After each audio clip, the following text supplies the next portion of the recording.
Po, sobrang masaya ako. Siyempre po nagpapasalamat ako sa mga pumunta kahit medyo late. Yung gusto pumunta po rin po kayo. Sana po yung mga nakanood, sana po ipaalam natin sa mga tao na meron tayong napakagandang ginagawa. Anong pakiramdam mo nung gawin mo yung mga daring scenes? Parang kasi parang inisip ko na lang na wala naman tao, nasa kwarto lang talaga ako. Parang gano'n lang po inisip ko kanina. Kaya, tapos sinilip ko na lang yung kanta. Sa personal ba, sa totoong buhay, ganun ka kawain? minsan pag lasing gano'n. First, ano mo to, play? First time ko po mag-stage play. Pero napansin namin kanina, ang dami mo ad-libs.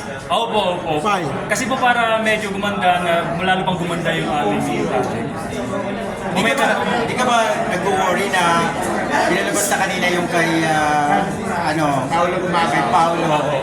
Hindi ka nag-worry na ma-compare kay dalawa?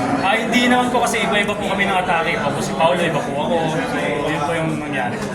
At pinanood mo siya kanina. Ano siya sa taas? Nanonood ka kanina? Opo, pinapanood po siya. So, talaga, kaya meron kang idea Comparison. kung paano atake. Kung nakitaan ka kanina, Nakitaan na. oo, yung Gusto match Tumalikod dancing, nagtalikod ka.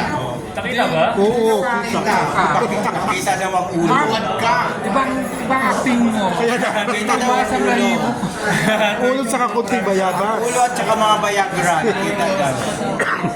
Okay lang. Sinadya mo ba yun? Hindi ko po alam, hindi ko po talaga alam na may nakita or wala. Basta po yung ginagawa ko po, basta gawin ko yung tama, mapapasaya ko yung... Kaya po na sinabi ko nung press ko, uuwi po kayong masaya at may gagawin. Yung masturbation scene, talagang nag-ano ka? Nagganon po ako. Wala eh. Dito lang sa ano yung ilaw eh. Oo. Walang padding yung underwear? Wala po, wala. Walang ano yun? All natural po yun. Wala. Hindi mo nilagyan ng tube yung mo? Wala po. Ari? Wala po. Okay. Sige, invite mo na yung mga mo. Na manood. Meron pang iba? Ayun guys, meron pa po akong play sa August 9, 5:30 po ako, tapos August 16, 5:30 po ako. So sana po manood po kayo kasi sobrang ganda nito. Talagang meron din aral na huwag ka magtitiwala tapos agad. Parang hindi lang po daring, hindi lang papasexy yung magpupulot ko dito. Meron din po talagang aral. Sana po panoorin niyo. Ano yung nakuha mo reaction sa mga kasamahan mo sa Magic Boys? Ano sabi niyo sa'yo?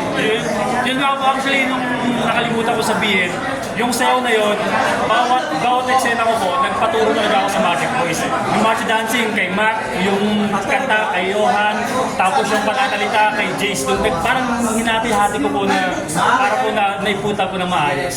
Talaga si Mac ang nagturo sa'yo. Oo, nagsayaw po si Mac. Mas magaling si Mac sa'yo magsama. Ay, magaling po tayo si Mac, mag-dancing po tayo si Mac. Kaya pala talagang ano. Kasi baka si PA, yung parang may experience. Oo.